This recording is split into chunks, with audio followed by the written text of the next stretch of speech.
So today we're looking at the Plus One Contract by Laura Ashley Gallagher, and I don't have time to get into do the whole intro and everything. Like, this is just too good of a book, okay? This book, this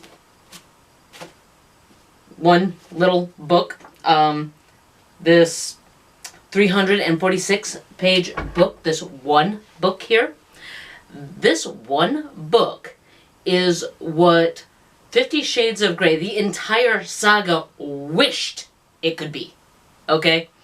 That's how good this book is. You've got the main characters, Serena and Nathan. Nathan is a very high-powered, very, rich, well-off, successful CEO. Okay? And Serena isn't too shabby herself. She has all the confidence and autonomy that the female main character in 50 Shades of Grey wished she had. Like, everything... She is everything that female main character is not, okay? You got that character, like, everybody is telling her what to do, and she's just like, yeah, okay, I'm gonna do that, This character, Serena, is like... if she doesn't want to do something, she's not going to do it. Also, she can hold her own. She is in marketing. She is kind of her own... She's not her... she has a boss, but she doesn't have, like... She's kind of a boss in and of herself. Like, she is over the marketing department. But, like... She's no slouch for, like, she's got her own money, and so she doesn't need Nathan's money. She just needs his body, pretty much. Her brother is getting married. She's happy for him. She loves her brother. She wants to be there. She wants to get to know her new sister-in-law. All that's great. The problem she has is with her brother's best friend, who is also his best man, because his best friend / best friend is also her ex that she was with for 6 years, who pretty much wanted her to completely diminish herself and be whatever he wanted her to be. Like, he climbed his own successful ladder and became his own success, but he wanted a wife that was like, I'm willing to give up my career and have kids right away after we get married and just be your trophy wife. And Serena's like, no, I have my own plans. Like, why can't you understand that? And he's like, but, like, don't you want to make me happy? And she's like, okay, but why does my happiness also not count as well? So when she refused to give in to those demands, he went and found another girlfriend and was dating her for 6 months before he finally broke off with her. He had an engagement ring that he planned on giving to Serena, but when Serena was like, yeah, we're not having kids right away, like, that's going to wait a while, he was like, okay, well, then I'm just going to go find somebody else who actually wants to have kids, like, right away and wants to be my trophy wife. He found her, and in the form of a girl named Laura, I think it was. Nobody cares. Anyway, and decided instead of being a decent human being and going and getting a different engagement ring for Laura and, like, maybe selling the engagement ring he got for Serena, he's just like, well, who's going to know the difference? Well, Serena knew the difference, and she's like, wow, that's classy. And she's like, dodged a bullet there. And, like, she's not torn up about her ex-boyfriend, being engaged and moving on with another guy, or another girl. She's fine with that. What she's not fine is dealing with all of her family thinking that, oh, poor Serena, she gave up a good thing and now she's going to be alone for the rest of her life because she ruined the best thing that ever happened to her. Because nobody understands that he cheated on her for the last 6 months of their relationship, except for her brother, who, gave him a black eye and didn't speak to him for a while, but then they made amends. And, it is what it is. But her parents and the rest of the friend group have no idea what happened. It's just like all of a sudden it ended and they're like, what happened? And she's like, none of your business. That's between me and him, and it doesn't matter. So she moves to New York. She gets a new job in New York. Her family all lives in California. She moves to New York, taking on this new job, meets Harper, her new bestie. They get a place together, and life is great. until her brother gets married, and then now she's got to go back home and face all these people, and she's just like, yeah, I don't want to do that, but I also want to be there for my brother. And like her mom is like doing this thing. She's like, hey, like mom of the groom is being mom of the groom. She's like calling her up, and she's like calling everybody on the list. Like she's just in planning mode. So she's calling everybody on the list, and she's like, hey, Serena, we're finalizing the guest list, and what? Oh, yeah, sorry, never mind. You aren't dating anyone, you're coming alone, that's fine. Sorry I bothered you. And she's like, no, I actually am bringing someone. And she's like, oh, okay, can't wait to meet him. And she's like, I'll put you down for +1. And mom goes off and, like, continues down the list of names, and Serena's like, what did I just do? And she's like, well, I guess I better find a +1 or come up with a tragic breakup story of why this idiot isn't with me anymore. I don't know. But whatever. So anyway, she's at a bar and she runs into Nathan, and she decides, you know what, I'm going to get drunk and I'm going to have some fun. And so she has a one-night stand with Nathan, and then suddenly realize they're talking, and they end up in first class on the plane heading to California, and they realize they're going to be in California for pretty much the same amount of time and in the same, like, general location. He's there on business, she's there because of the wedding, and he drops the bomb that he's going to this gala and he has to figure out how to prove to this investor that he is stable and has, like, I don't know, a girlfriend or something. And she's like, tell you what, let's solve both of our problems and just make this a lot easier. You be my boyfriend at my wedding, I will be your girlfriend at this gala. Okay? And they come up with this thing. Like 50 Shades of Grey, there's a contract. This one just happens to be on a whiskey-stained napkin at 2,000 feet in the air. You know? And written with questionable a questionable pin that a pilot, air stewardess happens to have. So they have their contract of what is expected in this relationship and everything. They there are 2 instances where Serena gets in trouble. The first time she gets in trouble is actually with Nathan's brother. They end up at Nathan's mom's house, and you find out that, you know, his mom is a lousy drunk and a complete manipulator. She is the worst. And his brother, not much better. So he figures, well, Nathan's busy with mom, that means this girl, who's here with Nathan for some odd reason, he's never brought anyone home before, can entertain me. And she's like, yeah, I don't think so. And so before he can make a move, like, Serena's ready to throw hands. Like, she doesn't need Nathan to protect her. She is ready to throw down with this guy right here, right now. But then Nathan steps in before anything can happen and is like, no. Stop where you are. No touchy. Know your role. Stay in your lane. And little brother's like, fine, whatever. Party pooper. And so then there's another situation where Nathan doesn't get there. He's actually too late to save the attacker. Serena ends up alone with her ex, and he is trying to convince her that they made a mistake. And she's like, we didn't make a mistake. He's like, okay, well, I made a mistake. And she's like, well, yeah, obviously. And he's like, well, this girl doesn't get me like you do. She doesn't know me like you do. And she's like, I don't know you. You never gave me a chance to know me, and you certainly don't know anything about me because you just wanted everything to be your way and never even asked me about what my ambitions were or what I wanted. I don't even think you know my favorite color at this point.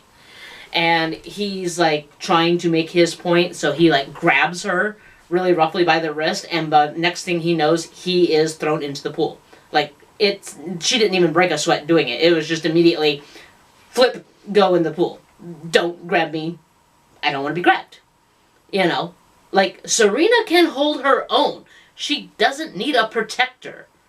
And by the time Nathan shows up on the stage, Daniel is pulling himself out of the pool, and he's like, what happened? And he's like, she's crazy. And Nathan's like, undeniable, but that doesn't explain why you're wet. You know, he's like, that clears nothing up. That explains nothing. Why are you wet? And Daniel's like, whatever, dude, and just storms off, because, like, what's he gonna say? Your girlfriend just completely handed my butt to me in the pool, and, like, Serena is, like, ready to throw him back in the pool. So he's, like, making tracks. There's a point, like I said, that you get to see him with his mother, and Serena walks into this and sees this terrible person that his mother is, sees this whole crap show that is Nathan's childhood. His mom is a deadbeat drunk who wants to manipulate him and control him. His brother is a jealous heel who has no self-respect whatsoever. His mom has a string of boyfriends running, basically a revolving door of boyfriends that just come and go. His father is MIA, and she's like, wow, Nathan had every single reason to be a complete crap human being, and somehow he took all of this and said, yeah, I'm going to shove this over here, and I'm just going to go and be the person that I needed when I was young. I'm going to be that to other people. And so he goes in and he gets himself a college degree. He buys businesses that are struggling, and rather than saying, okay, I'm going to develop this business and make it better, he realizes it's not enough for this to be better, because there are kids in this community that were him. That, like, I was this kid. Like, he's seeing the kids in the community, and he's like, I was that kid. I was that kid who was afraid of his own shadow and blamed myself for everything because that was wrong in my life, because obviously it was my fault my dad left. It was my fault my mom was a drunk. It was my fault my brother was a piece of jerk. You know, like... And eventually he's like, you know what? No, none of that was my fault, and none of it is this kid's fault, and this kid needs a safe place to go to get himself out of that situation. And if I take this business and I build it up to where it involves the community and it helps the community, then this kid has a safe place to go. He has a potential job that he can get into that can get him into college and get him out of that situation. And so what he does is he takes these businesses and he figures out a way to make them successful, but also to help them benefit the community and vice versa. Because he understands that a business means nothing if you don't have a clientele, a customer base. Where's your customer base coming from? It's coming from this community. And why is this community going to support this business? Well, because that business supports the community. They have to work together. And so that's the model he uses, and it works. You know, the communities that he works in ends up thriving after he's been there to rescue some of the businesses. And that's what Serena points out when she goes to this gala with him to help him seal this deal with this guy, this, you know, investor. And she sells it so well that his partner Julian is just like, I'm keeping you. And Nathan's like, no, she's mine. And he's like, I don't care. I'm giving her a job. If she wants it, all she has to do is say yes. We'll give her a job. I don't care. So, like, the beautiful part about this is, like, in 50 Shades of Grey, you've got these two characters who feel like they have to teach each other and save each other. And in this book, you don't have that. Nathan doesn't feel like he has to save Serena. She can handle herself. And Serena doesn't feel like she has to save Nathan. He's already done that. He has successfully pulled himself out of this situation, become a very decent human being who cares about other people and is fiercely protective of the people he loves. So they don't have to save each other. They just respect each other and what they have overcome and who they have become as a result of those situations. The other thing that I love about this is that the author does a really excellent job Laura does an excellent job of taking her time with these characters without dragging the story. She doesn't slow down the plot. She doesn't slow down the story at all. And, like, you see this in, I believe, chapter 3. No, chapter 4. Sorry, my bad. Nope. My bad again. Chapter 5. Okay. And this is where you first meet Nathan. Now, you don't know anything about Nathan's life. You just know he's a guy at a bar that Serena has seen. So, anyway, first of all, he realizes, it says missed calls, 12 of them. I barely register the number as I sit at my desk, fingers skimming the trackpad, scanning through reports I should have stopped reading an hour ago. And so he's working, he's in his office, he's working. You can tell he's working late because he's like, the glow of my laptop casts a pale light across my darkened office, the only illumination now that the sun has long since disappeared behind the city skyline. So here he is, he's working in his office, he's working late because he's a workaholic, and his assistant comes in, and he asks her if she's heading out, and she's like, yeah, I got the reports you need, they're on your desk right there. Also, your mother called? Again? And he's like, thanks, and she's like, okay, don't work too late, and she heads out. And, like, he muses over how invaluable she is, and he treats her very well. Oh, shut up. He treats her very well, and so you get this, immediately you get the sense of, this is a nice guy, he is a decent human being, he treats his assistant well, and finally he decides to go and he kind of ruminates a little bit about some of his past. He talks about memories rising on rising unbidden. Excuse me.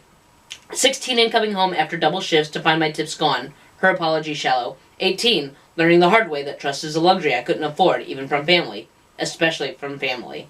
So he decides, okay, it's time to go home. It's time to call it a night. I'll answer the calls. So he finally answers the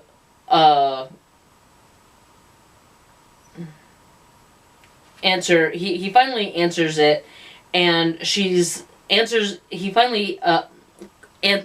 answer it, he calls her back. And his mom doesn't answer with, hey, how's it going? Are you busy? Anything. It's immediately, oh, so you do remember how to use your phone. Hello to you, too. You think you're too important for your own mother now? I was working. Right. Working. Too busy for me. What else is new? What do you want? Simon's car broke down. Who the heck is Simon? My boyfriend. I thought it was Mark. Of course, another temporary man, another fleeting relationship.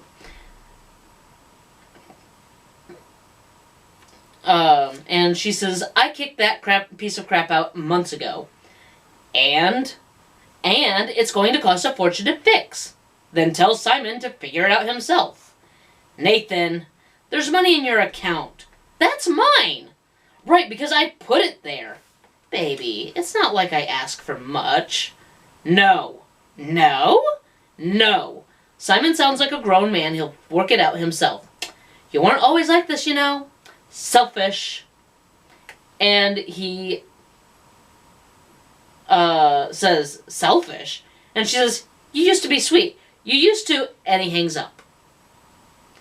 That's the end of the conversation. Now, many authors would use this opportunity to let Mom go on a little bit more. She would talk about his brother. She would talk about his missing father. She would basically info dump all of the family dynamics so you know as much as you need to know all about Nathan's family. But Laura doesn't do that. She keeps it just between Nathan and his mom. You know so much going into this conversation. In this conversation, you know his mother is manipulative and needy and is financially dependent on him. You know that she has a revolving door of boyfriends that come and go. And you know that he is getting fed up with her issues And this is a first boundary draw, because she's not used to hearing him say no. You know, she starts in with the manipulation and everything, and she's not, like, she's used to getting her way. And so you are left with a question of, okay, wait, yes, this is her mother. She's drunk. She drinks a lot. And maybe you don't know necessarily that, but you kind of figure it out, because this is a typical trope with neglectful parents, that most of the time, if they're stealing their kids' money, their work money, they're spending it on alcohol. But you know the relationship between him and his mom, and it just focuses on that. You are left with the question of, okay, where is his dad? Did he die? Was he ever there? Does he even know who his father was? Did he step out on them? Does he have any siblings? Why isn't she calling one of his siblings? Does he even have siblings? And later you do find out that he does have a brother. The brother is not as well off as Nathan, and so she calls Nathan first because Nathan's the one with the money. His brother even resentfully makes the point to Serena that, no, Mom doesn't usually call me because I'm not important enough, or maybe I'm not rich enough. I don't know, but usually she calls Nathan. He does live in town, where if Nathan's not in town, she will call him if it's not I need money, I just need a service. So it's usually, I need a service, like she'll get her other son to, like, maybe run errands for her or do her a favor, whereas Nathan is her meal ticket. But in this little exchange, like, if she had gone into all of that, first of all, it would have dragged the story, because it would give you information that you didn't really need right now. It would also make the call last longer, and it kind of distracts from what you need to be focusing on. And what you need to focus on is Nathan and his mom's relationship. You get into his brother's relationship in the short exchange when Serena goes over to the house with him to check on his mother, and his brother shows up. And just the short exchange between Serena and the brother tells you all you need to know about relationships between Nathan and his brother. You also have a very short, an even shorter interaction between Nathan and his brother.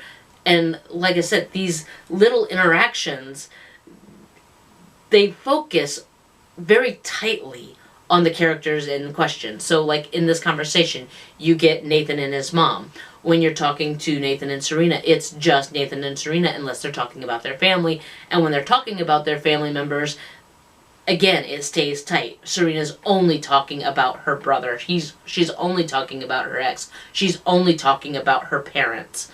And there's something that's very subtle that Laura does that if you're not paying attention, you won't notice. Everybody gets a name except for two people. And the two people that never get a name are Nathan's mother and Nathan's brother.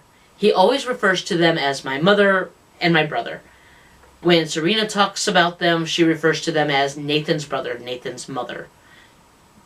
No names. But when you go to Serena's house and Nathan is meeting their family, the names of her parents come organically. Like, you don't get the name right away, but then she's talking to her mom and asking her mom if they are swingers. And her mom calls out to her dad and says, "Hey, Tom, come here for a minute."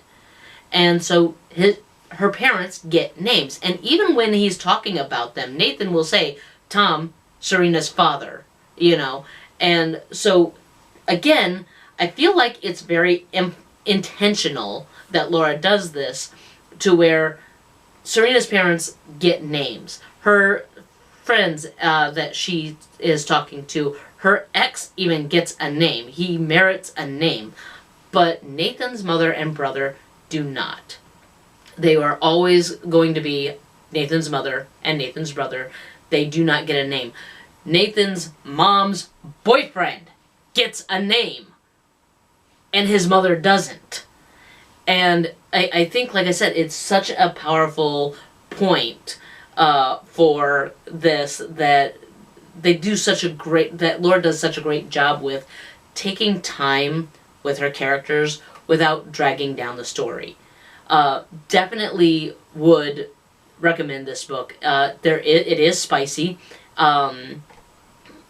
There's quite a few spicy scenes, and like I said, I think that this is what the entire 50 Shades of, I don't know what BDSM actually is, wishes it could be when it grows up. Because if you know anything about BDSM, if you read the 50 Shades of Grey series, you know the person who wrote it has no clue what it is and how it actually works. And I'm so surprised that garbage not only became a bestseller, but also became a movie. Like, HBO, wake up, pump the brakes on the Harry Potter series that nobody asked for, and make this a movie. This would be a good movie. So, that's what I've got for you today. I got obviously like really into this one, both in the video and the book, but it really is worth that much of a read. It is so good. Definitely go out and read it, especially if you like the spicy romance and the fake dating tropes and whatnot. But I will leave the link in the description below. Other than that, I will see you guys next time when we read, what is it? Love in the Game by Caitlin Gorlick. I hope I'm saying that right. I did reach out to her to find out how to pronounce her name. So, see you guys later. Bye.